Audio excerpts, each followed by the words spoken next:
அனைத்திற்கும் ஆதாரமான இயற்கையை வணங்கி சித்தர்கள் மற்றும் என் குருநாதர்களின் பொற்பாதங்களை என் சிரசின் மேல் ஏற்று இந்த வகுப்பை தொடங்கலாம். இப்போ இதுல சுவாமி சுவராஜ யோகி சொன்ன வாசகம், தன்னை அறிந்தால் ஞானி ஆகலாம், பிறரை அறிந்தால் பேதை ஆகலாம். பேதைனா பைத்தியம். சோ இதோட அர்த்தம் என்னன்றதை அடுத்து நான் இதை எப்படி நம்ம அந்த கரணத்தோட கனெக்ட் பண்றோம்னு பார்ப்போம். இப்ப பாத்தீங்கன்னா நம்ம 2வது அசைன்மெண்டா கொடுத்திருந்தது இதுதான்.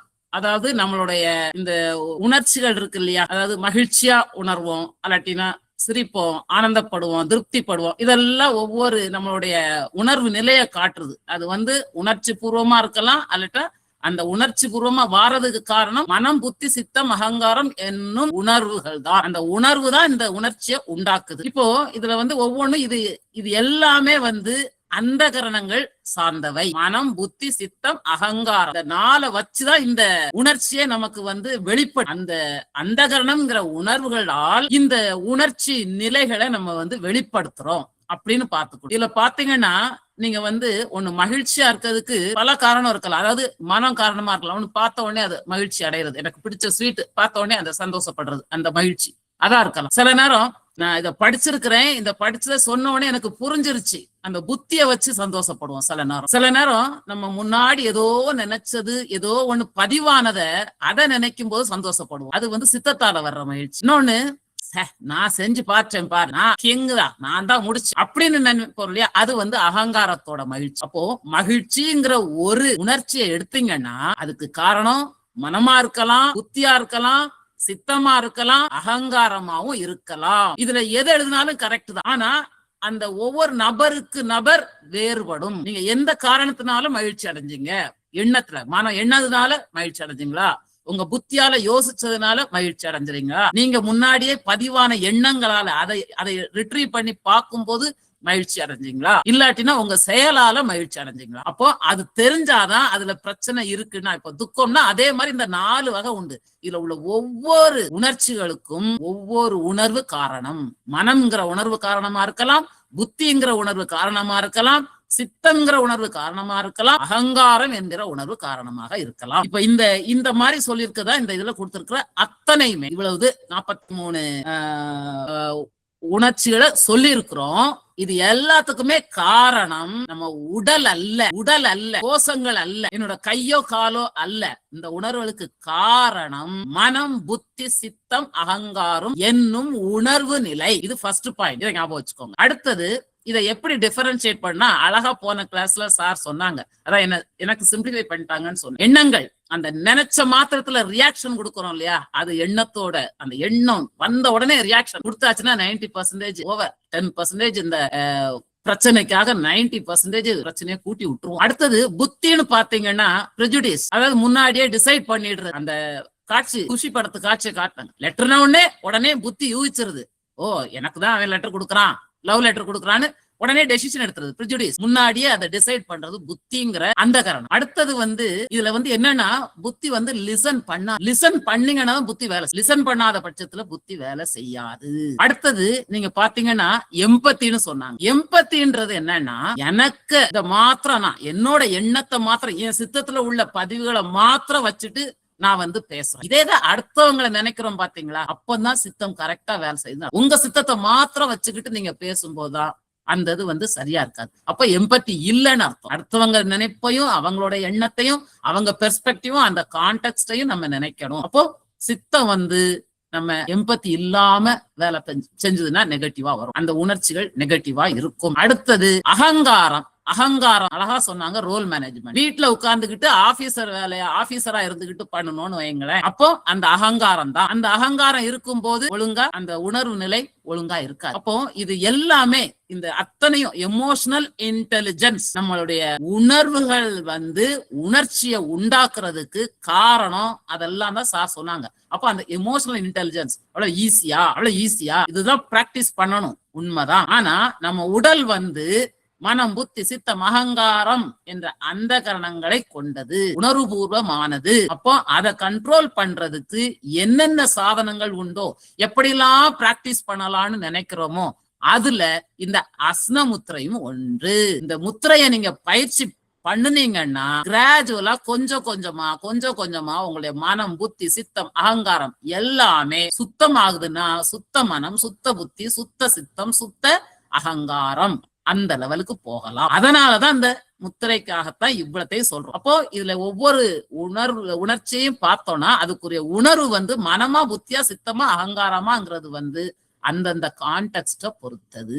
அதை புரிஞ்சுக்கணும். இப்போ போன ஸ்லைட்ல 3 ஸ்லைட்லயும் போட்டது என்னன்னா எல்லாமே அந்த உணர்ச்சிகள்லாம் எப்பவுமே அடுத்தவங்களோட கம்பேர் பண்ணும் போதுதான் இதெல்லாம் வரும். அவங்க அப்படி பண்ணிருக்காங்களா, அவங்க இதை செஞ்சிருக்காங்களா, அவங்க பிள்ளை இந்த அளவு படிச்சு அவன் இவ்வளவு சம்பாதிக்கிறான், அவன் பிள்ளை ஃபாரின் போயிருச்சு, என் பிள்ளையும் அனுப்பணும். இப்படியே கம்பாரிசன் எப்பவுமே தன்னை பற்றி நினைக்காம அடுத்தவங்களையே நினைக்க. அப்படி மற்றதெல்லாம் நினைச்சு கம்பாரிசன் பண்ணதான் உங்களுக்கு தன்னை நினைக்கிறதுக்கோ தன்னை அறியறதுக்கே நேரமே இருக்காது. இந்த மனம், புத்தி, சித்தம், அகங்காரம் இந்த 4 உணர்வு நிலையும் பிறரோடு கம்பேர் பண்ணா பேதை, பைத்தியம் தான். தன்னை அறிதல்னா தன் மனச அப்பதான் எமோஷனல் இன்டெலிஜென்ஸ நீங்க கண்ட்ரோல் பண்ண தெரிஞ்சா அப்புறம் தன்னை அறியறதுக்கு வாய்ப்பா இருக்கும். அப்ப நீங்க ஞானி ஆகணும்னா தன்னை உணரணும். தன்னுடைய மனம், புத்தி, சித்தம், அகங்காரம் என்ற 4 உணர்வு நிலைகளையும் கட்டுக்குள் கொண்டு வர வேண்டும். அந்த கட்டுக்குள்ளால கொண்டு வந்தால் உங்களை அறிய முடியும், தன்னை அறிய முடியும். தன்னை அறிந்தால் ஞானி ஆகலாம், பிறரை அறிந்தால் பேதை ஆகலாம். சோ எப்ப பார்த்தாலும் நம்மளுடைய கண்ணோட்டம் மற்றவங்களுடைய கம்பாரிசனா, மற்றவங்களை பத்தியே அப்படி இருக்க கூடாது. தன்னை அறியறன்னா தன்னை உள்ளால பாக்குறது. மனம் என்ன செய்யுது, புத்தி என்ன செய்யுது, சித்தம் என்ன பண்ணுது, அகங்காரம் என்ன பண்ணுது, அதை அறிய உள்ளால அதைத்தான் உள்நோக்கி பார்வை. இது ஒரு உணர்வு நிலை. உணர்வு நிலையை புரியறது தான் நம்ம தன்னை அறியறது. மற்றவங்களையே கம்பேர் பண்ணி வெளியிலே போறது நமக்கு அது பிரயோஜனமா இருக்காது. அதுல கொடுத்த அத்தனதுக்கும் நெகட்டிவா உள்ள அத்தனை உணர்ச்சிகளும் இந்த மற்றதோட கம்பேர் பண்றதா மேக்சிமம் ரீசனா இருக்கும். அடுத்தது இப்போ முத்திரையோட அடிப்படை கோட்பாடுகளுக்கு ஒவ்வொன்றுக்கும் இப்போ முத்திரையை பற்றி ஓரளவு சொல்லிட்டோம். இப்போ முத்திரைகளுக்கு ஒவ்வொன்றுக்கும் காரணம் இருக்குது. அது எந்த மாதிரி நம்ம சித்தர்களோ ஞானிகளோ சொல்லியிருக்காங்க வச்சு கம்பேர் பண்ணி தான் நம்ம ஒவ்வொன்றையும் சொல்லிட்டு இருக்கோம். முதல்ல என்ன சொல்லியிருக்கிறோம், சுவாசம், பஞ்சபூதத்தோட தொடர்பு. அதை ஏற்கனவே சொல்லியாச்சு. ஏன்னா இடகலை, பிங்கலை, இடது சுவாசம், வலது சுவாசம் சொல்லிட்டோம். பஞ்சபூதங்கள் எப்படி கை விரலோடு நம்ம பஞ்சபூதம் கை விரல்லையும் இருக்குது, அதே இது சுவாசத்திலயும் இருக்குதுன்னு சொல்லி சுவாசத்தையும் பஞ்சபூதத்தையும் தொடர்பையும் பார்த்துட்டோம். அது ப்ரூஃப் பார்த்தாச்சு ஏன் அப்படி பண்றோங்கிறது. அடுத்தது மனுஷனோட உடலும் மனமும் எப்படி கருதப்படுதுங்கிறதா இவ்வளவு நாள் படிச்சுக்கிட்டு இருக்கிறோம். உடல்ங்கிறது வேற, மனம்ங்கிறது வேற. உடல்ல கோஷங்கள் நினைச்சுக்கோங்க, மனம்ங்கிறது அந்த கரணங்கள். அந்த கரணத்துல ஒன்றுதான் மனம், புத்தி, சித்தம், அகங்காரம். ஆனாலும் அதை மொத்தமா மனம்னு சொல்லிடுறது. உடல்ல கோஷங்கள்னு சொல்றோம், அவ்வளவுதான். இப்போ மனுஷனோட முழு அமைப்பு, மொத்த ஆர்கனைசேஷன் பாத்தீங்கன்னா உடலும் மனமும் இணைந்த செயல்பாடு தான். இதுல அந்த கரணங்கள் செயல்படலைன்னா உடல் ஒரு ஜடம் மாதிரி தான். சோ மனம் இல்லை என்றால் உடல் இயங்க முடியாது. அப்போ மனதோட நிலைக்களம் உடல் ஆகும். அதாவது அந்த கரணங்களுடைய நிலைக்களம் கோஷங்கள் ஆகும். இது கிளியரா புரியணும். அந்த கரணங்களுடைய நிலைக்களம் கோஷங்கள் ஆகும். இப்போ நிலைக்களம்னா என்ன? ஒரு கபடி விளையாடுறாங்க, இதுல பிளே கிரவுண்ட்ல விளையாடுறாங்க. அந்த களம் இல்லைன்னா விளையாட முடியுமா? விளையாட முடியாது. அதுல விளையாட்டு தான் அங்க முக்கியம். அந்த வெறுமன அந்த நிலைக்களம்ங்கிறது அந்த கிரவுண்ட் இல்லைன்னா விளையாட முடியாது. ஒருத்தருமே இல்லாம பிளெயினா கிடந்தா யாரும் கண்டுக்க போறோம். அதே மாதிரி நம்ம உடல்ங்கிறது கோஷம், இந்த பிளே கிரவுண்ட் மாதிரி. மனம், புத்தி, சித்தம், அகங்காரம்ங்கிறது அதுல விளையாடுற விளையாட்டு. சோ இதை எளிதா நீங்க ஞாபகம் வச்சுக்கணும். இப்போ மனிதனின் உடலும் மனமும், அதாவது உடலும் மனமுங்கிறது என்னது? கோஷங்களும் அந்த கரணங்களும். ஏன்னா மனிதனும் உடல் கூறுகளும், அந்த உடல் கூறுகள் தான் அந்த 96 தத்துவம்னு சொன்னது. அந்த 96 தத்துவத்தை தான் உடல்லையும் மனசுலையும் அடக்கிட்டோம். அதாவது கோஷங்கள்லையும் அந்த கரணங்களையும் அடக்கிட்டோம். ஒரு மனுஷன்னா இது 2 இருக்கிறது தான். சோ உடல் கோஷங்கள், 5 கோஷங்கள், மனம் அந்த கரணங்கள். 5 கோஷங்கள் எதெல்லாம்? அன்னமய கோஷம், பிராணமய கோஷம், மனோமய கோஷம், விஞ்ஞானமய கோஷம், ஆனந்தமய கோஷம். அந்த கரணங்கள் எதெல்லாம்? மனம், புத்தி, சித்தம், அகங்காரம். இப்போ இது என்னன்னு பார்த்துட்டோம். அடுத்தது சுவாசம் செல்ற பாதை தான் நாடிகள். ஏன்னா இது எல்லாமே நம்மளுடைய முத்திரைக்கு சம்பந்தப்பட்டதுனால திருப்பி ஞாபகப்படுத்துறேன். சுவாசம் செல்லும் பாதை நாடிகள். இடது சுவாசம், வலது சுவாசம். அப்புறம் வாயுக்கள் நாடிகள் வழியாக உயிர் சக்தியை செலுத்துகின்றன. அதுதான் எடுத்துட்டு போகுது, மெசேஜ் கொண்டு போறது, கடத்திட்டு போறது. அதுதான். அப்புறம் சுவாசத்தின் மூலம் பஞ்சபூதங்கள் உடலுடன் தொடர்பு கொள்கின்றன. அதையும் கை விரலோட சொல்லி கைவிரல்களும் பஞ்சபூதங்களை குறிக்குதுங்கிறதுனாலதான் நம்ம பஞ்சபூதங்கள் தான் நம்ம சுவாசத்தின் மூலம் உடலுக்குள்ளால போகுதுங்கிறத போன கிளாஸ் பார்த்துட்டோம். இப்போ அடுத்த பாயிண்ட் என்ன பாக்குறோம்னா, கோஷங்கள் அந்தகரணங்கள் கன்சாலிடேட் பண்ணி சொல்லியிருக்கிறேன். அது கோஷங்கள் வந்து நம்ம ஆன்மா உடலோட சோல் இருக்கு இல்லையா, அதை மூடி இருக்கிற 5 விதமான உரைகள் தான், கவர் தான், 5 கவர், அவ்வளவுதான். அந்தகரணம் வந்து இந்த கோஷங்களால் அந்த உரைகளின் வாயிலாகவே செயல்படுகின்றன. சோ கோஷங்கள் அந்த கரணங்களின் நிலைக்களமாகவும் அவற்றின் செயல்பாட்டு வெளிகளாகவும் அமைகின்றன. புரிஞ்சுக்கணும். இப்போ அந்த கரணங்கள் செயல்படுறதுக்கான இருப்பிடம் தான் நம்ம இத தாங்குற அடித்தளம்ங்கிறது வந்து என்னது, கோஷங்கள். சோ இதை நம்ம எப்படி சொல்லலாம், நிலைக்களம்ங்கிறது செயல்படும் ஆதாரத்தளம் அல்லது இருப்பிடம் அப்படிங்கிறதா நம்ம வந்து சொல்ற தத்துவ ரீதி அல்லது உடல் கூறுகள் ரீதியா புரிஞ்சுக்கணும். சோ கோஷங்கள் அந்த கரணம் இதுதான் உடல்ல 2 மெயின் பார்ட்ஸா கன்சிடர் பண்ணி கோஷங்களை சுத்தப்படுத்துறோம், அல்லாட்டினா அந்த கரணங்களை சுத்தப்படுத்துறோம். வளர்பிறையில ஒண்ணு பண்றோம், தேய்பிறையில ஒண்ணு பண்றோம். கோஷங்களும் அந்த கரணங்களும் இது 2 தான் மெயினான. அப்போ உடல்ல வந்து நம்ம வந்து கோஷங்களை உடம்பின் இடது பக்கம்னு கன்சிடர் பண்ண சொல்றோம், அந்த கரணங்களை உடம்பின் வலது, அதாவது கோஷங்கள் இடது பக்கம், அந்த கரணங்கள் வலது பக்கம். இது எப்படி சொல்றீங்க, எப்படி சும்மா புருடா விடுறீங்களா அப்படின்னு கேட்கலாம், கேள்வி எழலாம். ஏன்னா ஒவ்வொன்றுக்கும் காரணம் இருக்குது. அதுதான் இந்த முத்திரையில சொல்லி கொடுக்கிறோம். இந்த கோஷங்கள் எப்படி உடம்புல இடது பக்கத்தை குறிக்குது, அந்த கரணங்கள் எப்படி வலது பக்கத்தை குறிக்குது, அதுக்குரிய ஆதாரம். அதாவது நம்ம இந்த மாதிரிதான் நினைச்சுக்கிட்டோம். அதாவது இடது பக்கத்துல நமக்கு வந்து தேய்பிறை டைம்ல நம்ம வந்து இந்த இதை செய்யணும், வலது பக்கத்துல வளர்பிறை டைம்ல வலது சுவாசம் ஓடும் போது பண்ணணும், இப்படிதான் நம்ம சொல்லியிருக்கிறோம். சோ வலது பக்கத்தை நம்ம வந்து அந்த கரணங்களுக்கும் இடது பக்கத்தை நம்மளுடைய கோஷங்களுக்கும் வைத்துக் கொள்ளலாம் என்று சொன்னோம். இப்போ எதனால வலதும் இடமும் இப்படி வைக்கிறோம்னா, பிரஷ்னோ உபனிஷத் அப்படின்னு ஒரு உபனிஷதம் இருக்குது. அதுல 1.4 1.5 அதாவது முதல் அத்தியாயம் 4வது ஸ்லோகம், முதல் அத்தியாயம் 5வது ஸ்லோகம். அந்த ஸ்லோகத்தோட தமிழை தான் நான் இதுல கொடுத்திருக்கேன். அதாவது உபனிஷத சாரம் அப்படிங்கிற புக்ல ராமகிருஷ்ணா மத்துல அவங்க வெளியிட்ட புக்ல அண்ணா உரை தான் இந்த அதுல கொடுத்திருக்கிற விளக்கத்தை அப்படியே கொடுத்திருக்கிற பிரஷ்ன உபனிஷதம் 1.4 1.5. அதுல 1.4 என்ன சொல்லியிருக்காங்கன்னா, 2ஐயும் சேர்த்து தான் சொல்லியிருக்கிறோம். பிராணனும் ரயியும், ரயின்னு ஒரு வார்த்தையை இன்ட்ரோடியூஸ் பண்றாங்க. அதான் வெயிலும் நிழலும் போல, வலமும் இடமும் சித்தும் ஜடமும் போல இடைக்க பெற்றவை.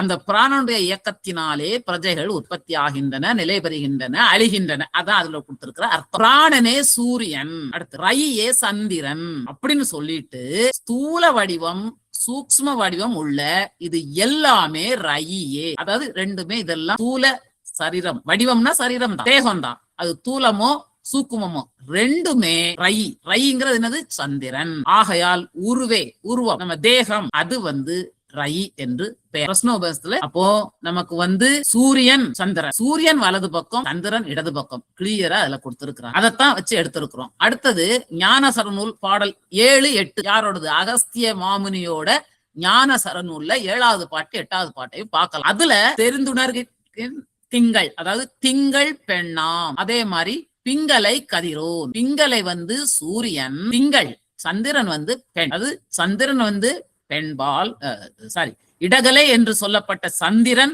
பெண்பால், அதாவது இடகலை வந்து சந்திரன், பிங்களை வந்து சூரியன். அதுல என்ன சொல்றோம், சூரியனும் சந்திரனும் எதுன்னு சொல்லிட்டோம். அந்த சூரியன் சந்திரன்ல சந்திரன் வந்து இடகலை, சூரியன் வந்து பிங்களை. இந்த 7 8 2 பாட்டுலையும் பாத்தீங்கன்னா இது இருக்கு. சோ இத பார்க்கும்போது உங்களுக்கு வந்து எதனால இடது பக்கம் நம்ம வந்து கோஷங்களையும் வலது பக்கம் நம்ம வந்து அந்த கரணங்களையும் குறிக்கிறோங்கிறதுக்கு இது 2 தான் ஆதாரம். இந்த பிரஷ்ன உபனிஷத் அண்ட் ஞான சரநூல் பாடல் 7 8 சேர்ந்து வரும். அதுல வந்து சந்திரன் சூரியன் என்னன்னு சொல்லிட்டாங்க. அதாவது வலமும் இடமும் வந்து என்னது, சூரியன் வலப்பக்கம், சந்திரன் இடப்பக்கம். அந்த சந்திரன் தான் வந்து உடல், அந்த தேகத்தை குறிக்குது, கோஷங்களை குறிக்குது. இங்க வந்து சந்திரன் இடகலை, பிங்கலைங்கிறது சூரியன். அதாவது பிங்கலைங்கிறது வலது சுவாசம், அது வந்து சூரியன், அது வந்து நம்மளுடைய வலது பக்கத்தை குறிக்குது. இடது சுவாசம் வந்து சந்திரன், அது வந்து உடம்போட இடது பக்கத்தை குறிக்குது.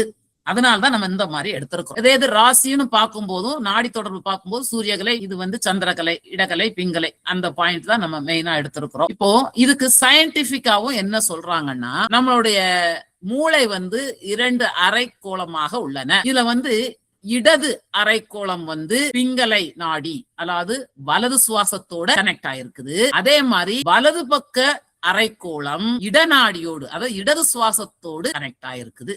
இது வந்து சயின்ஸ்லயும் சொன்ன ஒத்துக்கிட்ட ஒரு, அதாவது ரிசர்ச் பேப்பர்லயும் சொல்லியிருக்காங்க. அதுக்குரிய நரம்பு மண்டலம் அதெல்லாம் சொல்லியிருக்காங்க. இது வந்து அனலிட்டிக்கல் பிரைன், இது வந்து ஹோலிஸ்டிக் பிரைன். லெஃப்ட் டு ரைட்டும், அதாவது இடது பக்கம் வந்து வலது சுவாசத்தோடையும், வலது பக்க மூளை வந்து இடது சுவாசத்தோடையும் கனெக்ட் ஆயிருக்கு. அதுதான் நமக்கு தெரிஞ்சுக்கணும். அடுத்தது பாத்தீங்கன்னா அந்த லெஃப்ட் ஹெமிஸ்பியர் எல்லாம் என்ன ஃபங்க்ஷன் பண்ணுது சயின்டிபிக்கா பார்த்தோம்னா, அது லாஜிக்கல், அனலிட்டிக்கல், திங்கிங், இது எல்லாமே லெஃப்ட் சைடு. அதாவது லாஜிக்கல், அனலிட்டிக்கல்னா ரீசனிங், புத்தி, எல்லாமே அந்த இதுல தான் வரும் லெஃப்ட் சைடுல. அடுத்து ரைட் சைடுல spatial awareness, facial recognition as a whole பார்ப்போம். அதான் ஹோலிஸ்டிக், முழுசா பாக்குறது ஹோலிஸ்டிக் பிரைன்.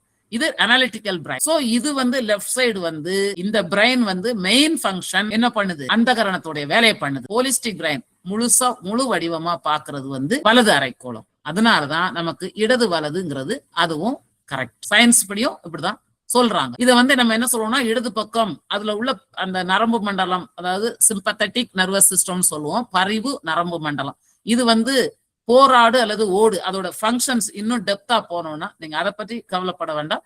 நமக்கு வந்து சயின்டிபிக்காவும் இடது பக்கம் வலது பக்கம் நம்மளுக்கு கொடுக்கறதுக்கு இதுவும் அதுக்கு ஆதாரமா இருக்குதுங்கிறதா நமக்கு முக்கியமான. அடுத்தது நம்ம வந்து முத்திரைகளோட நம்ம கனெக்ட் பண்றோம். இது எல்லாத்தையும் சரி, இடது பக்கம் நீங்க இப்படி சொல்லிட்டீங்க, வலது பக்கம் இப்படி சொல்லிட்டீங்க. எதை வச்சுக்கிட்டு இந்த விரலை மனசுக்குன்னு சொல்றீங்க, இதை இதுக்கு கோஷத்துக்கு சொல்றீங்க? ஏற்கனவே இதுக்கு இந்த விரல்னு நம்ம ஃபைனலைஸ் பண்ணிட்டோம். ஆனால் நம்ம என்ன புரிஞ்சுக்கணும், எதனால இதை இப்படி பிக்ஸ் பண்ணிருக்கோம் அதுக்கும் நமக்கு வந்து புரியணும். மனசு முத்திரை என்ன சொல்லி இருக்கிறோம், அதுக்கு வந்து ஆள்காட்டி விரல் மனமுத்திரை.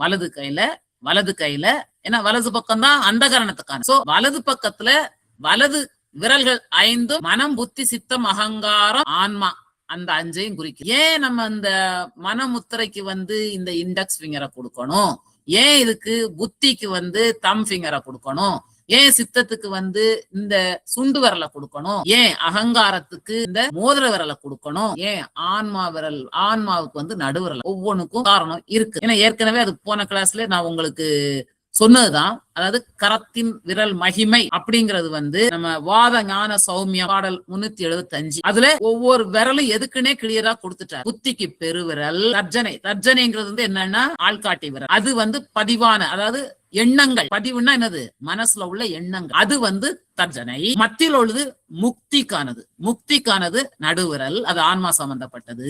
பவித்திரம் கோல், அது அனாமிகைங்கிறது உங்களுடைய மோதிர விரல். அது வந்து பவித்திரம்னா தங்கத்தோட நிறம் பொன்னிறம் வந்து பூமி தத்துவம். சோ அதுக்குரிய விரல் எது, நம்மளுடைய ரிங் ஃபிங்கர். அடுத்தது சுத்தமுள்ள சுண்டு விரல், நீர் தான் சுத்தப்படுத்தும், அது கனிட்டிங்கிறது வந்து சுண்டு விரல். அப்போ ஒவ்வொன்னுக்கும் சொல்லிட்டாங்க. அதாவது அகஸ்தியர் பாடல்ல கரத்தின் விரல் மகிமை சொல்லிட்டு சுகமாக இதை அறிந்து முத்திரையை முத்திரை செய்யறதுக்கு மனத்துக்கு இதுப்பா, புத்திக்கு இது, எல்லாத்தையும் சொல்லிட்டார். 5 விரலுக்கும் 5ஐயும் சொல்லிட்டார். இத பேஸா வச்சுதான் நம்ம வந்து என்ன சொல்லிட்டோம், மனமுத்திரைக்கு ஆள்காட்டி விரல், புத்தி முத்திரைக்கு கட்டை விரல், சித்த முத்திரைக்கு சுண்டு விரல், அகங்கார முத்திரைக்கு மோதிர விரல், ஆன்ம முத்திரைக்கு நடுவிரல். சோ மேட்ச் ஆயிடுச்சு. அந்த பாடலின் அடிப்படையில் தான் நம்ம வந்து இந்த முத்திரைகள், அதாவது ஏற்கனவே கைகளுக்கு வந்து அந்த ப்ரூஃப கொடுத்துட்டோம் முன்னாடியே. யோக தத்துவத்தை படி 5 விரல்களும் 5 பூதங்களை குறிக்கின்றன. அப்போ மனம், புத்தி, சித்தம், அகங்காரம் என்ன பூதத்தை குறிக்குதோ அந்த பூதத்துடைய விரலை இதோட மேப் பண்ணிருக்கிறோம். Direct mapping. ஆகாயத்தின் ரூபம் ஆன்மா, அக்னி ரூபம் புத்தி, வாயு ரூபம் மனம், ஜலம்னா நீரின் ரூபம் சித்தம், பூமியின் ரூபம் அகங்காரம். சோ ஒவ்வொரு முத்திரைக்கும் அந்த விரலை வந்து நம்ம பிக்ஸ் பண்றதுக்கும் இந்த ஆதாரம் கொடுத்தாச்சு. அடுத்து நம்ம வந்து இப்போ லெப்ட் ஹேண்டுக்கு பார்க்கணும். இப்போ அதுக்கு முன்னாடி நம்ம ஏற்கனவே பஞ்சீகரணம்ங்கிற ஒண்ணு படிச்சிருக்கிறோம். அந்த பஞ்சீகரணம் மெத்தட்ல தான் நம்மளுடைய உடல் கூறுகள் அனைத்துமே கட்டமைக்கப்படுகின்றன. நம்மளுடைய உடல்ல உள்ள அத்தனையும் அந்த 5 பஞ்சபூதங்களும், ஏன்னா பஞ்சீகரணம்னா என்ன அர்த்தம், 5ம் சேர்ந்து நம்ம வந்து சூக்குமமா ரொம்ப சின்னதா இருக்கிறத கொஞ்சம் பெருசா பருப்பொருளா கொண்டு வரதுக்கு தான் பஞ்சீகரணம்ங்கிறத யூஸ் பண்றோம். இப்போ அந்த பஞ்சீகரணம் ப்ராசஸ் படி பாத்தீங்கன்னா ஆகாயம்ங்கிற மூலக்கூறு எடுத்துக்கிட்டீங்கன்னு வைங்களேன். அந்த ஆகாய மூலக்கூறு எதுலாம்னா ஜீவன், சமானன், காது, சப்தம், வாய், இது எல்லாமே ஆகாயக்கூறு டாமினேட்டிங். மற்றது இருக்கும், ஆனா ஆகாயக்கூறு அதிகம். வாயு எடுத்துட்டீங்கன்னு வச்சுக்கோங்களேன், வாயு கூறு எதெல்லாம், மனம், தியானம், தோல், ஸ்பரிசம், இதுக்கு எல்லாமே வாயு மூலக்கூறால் ஆனது. நெருப்பு மூலக்கூறு எடுத்துட்டீங்கன்னா புத்தி, உதானன், கண், ரூபம், அடுத்தது வந்து நமக்கு வந்து என்னது கால், இது எல்லாமே நெருப்பு. அடுத்தது நீர் தத்துவம் பாத்தீங்கன்னா சித்தம், பிராணன், நாக்கு, ரசம். அடுத்தது வந்து வாயில வரும்போது என்ன வரும், இது வந்து கருவாய். இதெல்லாம் நீர் தத்துவம். மண் தத்துவம் பாத்தீங்கன்னா அகங்காரம், அபானன், மூக்கு, கந்தம், எருவாய். நம்ம கிளியரா நம்மளுடைய ஞானிகள் பல உபநிஷதங்களையும் கைவல்ய நவநீதம் எல்லாத்துலயுமே சொல்லியிருக்காங்க. ஏகப்பட்ட இதுல இருந்து நம்ம எடுத்துதான் ஃபைனலைஸ் பண்ணிருக்கிறோம். பஞ்சீகரணம் ப்ராசஸ் ஆதிசங்கரர் சொல்லியிருக்காரு ஆத்மபோதத்துல. அதே மாதிரி நம்ம கைவல்ய நவநீதத்திலயும் ஃபுல்லா கொடுத்திருக்காங்க. நம்மளுடைய ஒவ்வொரு தூல உடம்பு, சூக்கும உடம்பு, அத்தனை பஞ்ச கோஷங்களும் எப்படி உருவானவை அப்படிங்கறதையும் இந்த இதுல சொல்லியிருக்காங்க. எது எந்தெந்த மாதிரி வந்திருக்கு. அப்போ நீங்க பாத்தீங்கன்னா முதல் ரோ ஃபுல்லாவே என்னது? மனம், புத்தி, சித்தம், அகங்காரம், ஜீவன். இந்த அந்தகரணத்திலே ஒவ்வொன்றும் ஒவ்வொரு மூலக்கூறால் ஆனது. அதோட டாமினேஷன் அதிகம். நெருப்பு கூறு அதிகம் இருந்ததுன்னா புத்தி அந்த அதிகம் வேலை செய்யும். நெருப்பு கூறு கம்மியா இருந்ததுன்னா புத்தி டல்லா இருக்கும். வாயு கூறு இது மாதிரி ஒவ்வொன்றும் அந்த கூடுதல் குறைச்சல், அந்த ரேஷியோ ஒவ்வொருத்தருக்கும் ஒவ்வொரு மாதிரி இருக்கும். எல்லாருக்கும் கரெக்டா 50% ஆகாயம்,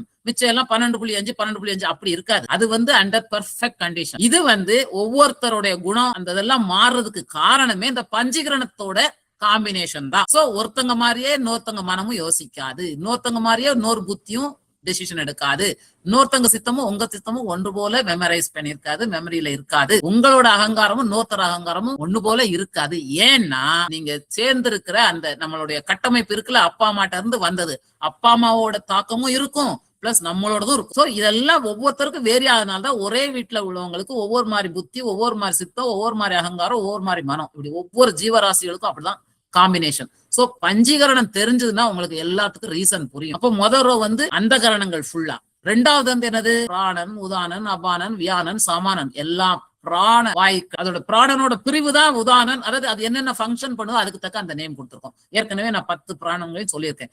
5 கொடுத்துருக்கோம். இதே மாதிரி மற்ற காம்பினேஷனும் பஞ்சீகரணம் தான். அதே மாதிரி கண், காது, மூக்கு, செவி, தோல் எல்லாம் என்னது? இது ஞானேந்திரியங்கள். அதோட காம்பினேஷனும் கொடுத்தாச்சு. சப்தம், ஸ்பரிசம், ரூபம், ரசம், பந்தம். இது நமக்கு ஒலி. அதே மாதிரி அடுத்தது தொடு உணர்வு, நமக்கு பாக்குற அந்த ஒளி. அடுத்தது சுவை, மனம். இந்த 5 தான் தன்மாத்திரைகள். சோ அதுவும் ஆகாய கூறாலானது, வாயு கூறாலானது, நெருப்பு கூறாலானது, நீர் கூறாலானது, மண் கூறாலானது. அதே மாதிரிதான் கை, கால், வாய், அருவாய், எருவாய். இது 5 கர்மேந்திரியங்கள். நம்ம எல்லா கர்மமும் செய்யறது, இப்ப கை ஆட்டுறோம், நடக்கிறோம், எல்லாமே அதுக்கு உதவுற, அந்த கர்மத்தை செய்யறதுக்கு உதவுற கருவிகங்கிறதுனால கர்மேந்திரியங்கள். ஞானத்தோட சம்பந்தப்பட்டதுனால ஞானேந்திரியங்கள். அந்த அறிவை கொடுக்குது. கண்ணு பார்க்கும்போது இதுன்னு இன்டர்பிரட் பண்ணுது இல்லையா, அது ஞானேந்திரியங்கள். சோ இது எல்லாமே நான் இதுல 25 தத்துவத்துக்கு தான் சொல்லியிருக்கிறேன். ஆனா நமக்கு இப்ப எடுக்க வேண்டியது என்னதுலாம்? இந்த முதல் ரோ வேணும். 2வது ரோல பிராணன் மாத்திரம் வேணும். பிராணன் என்ன தத்துவம்? நீர். அந்த கரணத்துல இப்ப இதை மேட்ச் பண்ணி பாருங்க. மனம் வாயு கூறு, நெருப்பு புத்தி கூறு, நீர் சித்தக்கூறு, சித்தத்தோடது நீர் மூலக்கூறு, அகங்காரம் மண் மூலக்கூறு, ஜீவன் ஆகாய மூலக்கூறு, ஜீவன் ஆன்மான்னு எடுத்துக்கணும். சோ அந்த கரணங்களுக்கு இந்த பஞ்சீகரணம் படியும் கரெக்ட் தான். அதே மாதிரி கரத்தின் மகிமை சொல்லியிருக்காரு இல்லையா அகஸ்தியர், அதுலயும் இதேதான் சொல்லியிருக்கு. அடுத்தது பிராணன். பிராணனோட மற்ற இதோட டிவிஷன்ஸ் தான் இதெல்லாம் மற்றலாம். அதனால பிராணன் என்ன மூலக்கூறுன்னு பார்ப்போம். பிராணன் நீர் மூலக்கூறு. இந்த முதல் ரோவும் இந்த 2வது ரோல பிராணனை பிராணன் என்ன மூலக்கூறு? நீர் மூலக்கூறு. ஓகே, இப்போ இந்த பேஸ வச்சுக்கிட்டு பஞ்ச கோஷங்கள் 5 கோஷங்களுக்கும் நம்ம விரலை பிக்ஸ் பண்றோம். இப்ப பாத்தீங்கன்னா நம்ம அன்னமய கோஷம் என்னன்னு சொல்லியிருக்கிறோம்? உடல்ல உள்ள கம்ப்ளீட் சப்த தாதுக்கள். அந்த தாதுக்களால் ஆனது என்னதுலாம்? நமக்கு தோல், அதே மாதிரி எலும்பு, மஜ்ஜை, தசை, கொழுப்பு, அப்புறம் சுக்கிலம் அல்லது ஸ்ரோனிதம். இது எல்லாம் சேர்ந்ததுதான், சப்த தாதுக்களால் ஆனதுதான் நம்ம உடல். அதாவது உடல் எப்படி ஒரு ரத்தமும் சதையுமா எல்லாம் சேர்ந்துதானே ஒரு உறுப்பு, எலும்பு எல்லாம் சேர்ந்தது அந்த ஸ்ட்ரக்சர். சோ அன்னமய கோஷம் தான் நமக்கு உடம்புக்கு வடிவத்தை கொடுக்குது, அதுக்கு ஒரு ஸ்ட்ரக்சரை கொடுக்குது. அதுதான் அடித்தளம், எல்லாத்தையும் தாங்கி நிக்கிற ஸ்ட்ராங்கான பேஸ். இந்த ஸ்ட்ரக்சர் இல்லாட்டினா உங்களுக்கு அந்த ஸ்ட்ரக்சர்ல நீங்க நிக்க முடியாது. ஆனா இந்த ஸ்ட்ரக்சருக்கு எது ஆதாரம்? பிராணன் தான் இதுக்கு ஆதாரம். அந்த பிராணன்ல ஸ்ட்ரக்சர் நிக்காது, பணமாயிட்டுனா நிக்காது ஸ்ட்ரக்சர், எவ்வளவுதான் இதா இருந்தாலும். சோ இந்த அன்னமய கோஷம் இந்த 7 தாதுக்களால் ஆனது. ரத்தம், சதை எல்லாம், எலும்பு எல்லாம் சேர்ந்து. அப்போ இது எதனால ஆனது? இது பூமி மூலக்கூறு, அதாவது மண் மூலக்கூறால் ஆனது. இதை அன்னமய கோஷம் மண் மூலக்கூறால் ஆனது. 2வது பிராணமய கோஷம். பிராணமய கோஷம்னா என்னன்னு படிச்சிருக்கிறோம்? கர்மேந்திரியமும் பிராணனும் சேர்ந்து. கர்மேந்திரியமும் பிராணனும் சேர்ந்து. கர்மேந்திரியம்ங்கிறது கர்மத்தை செய்யற உடல் பாகங்கள் தான். கை, கால், எருவாய், கருவாய், அதுதான் சொல்றோம். அப்போ இந்த கர்மேந்திரியம் உடல் பகுதிகள் தான். அதுல பிராணன் இருந்தா தான் நமக்கு வந்து ஒர்க் ஆகும். பிராணனோட மூலக்கூறு என்ன? நீர். அதான் போன டேபிள் அதான் ஞாபகம் சொன்னேன். பிராணன் வந்து நீர் மூலக்கூறு. அதனால இந்த பிராணன் தான் இதுக்கு முக்கியமானதுங்கிறதுனால பிராணனோட மூலக்கூறு எடுத்திருக்கோம். அதுதான் வந்து பிராணமய கோஷம் வந்து எதை எடுத்திருக்கிறோம்? நீர் மூலம். அடுத்தது மனோமய கோஷம். அது மனது பிளஸ் ஞானேந்திரியம். ஞானேந்திரியம்ங்கிறது நமக்கு வந்து இந்திரியங்கள் தான். அதுக்கு ஆதாரம் மைண்ட். மனசு விளையாடுற தளம் வந்து மனோமய கோஷம். மனசுக்கு என்னது? வாயு மூலக்கூறு. சோ மனோமய கோஷத்துக்கு வாயு மூலக்கூறை பிக்ஸ் பண்ணிருக்கோம். அடுத்தது வந்து புத்தி, விஞ்ஞானமய கோஷம். புத்தி பிளஸ் ஞானேந்திரியம். சோ இந்திரியங்கள் எல்லாம் வெறும் உடல் கருவிகள் தான். இன்டலெக்ட், புத்தி தான் அதுல வேலை செய்யுது. அப்போ புத்தி வந்து என்ன மூலக்கூறுன்னு பார்த்தோம்? வெப்ப மூலக்கூறு. அதனால அதுக்கு ஹீட்னு பிக்ஸ் பண்ணிட்டோம். அடுத்தது ஆனந்தமய கோஷம். அது வந்து நம்மளுடைய மெமரிஸ், ஃபீலிங்ஸ் எல்லாம் சேர்ந்து. இது வந்து எல்லாமே, அதாவது அனைத்தும் அடங்குனது. அதாவது உடல் உள்ள கேவிட்டிஸ்ன்னு சொல்லியிருப்போம். இடைவெளிகள் அனைத்தும் சேர்ந்ததுதான் அந்த ஆனந்தமய கோஷம். அதுதான் மொத்தத்தையும் தாங்குது.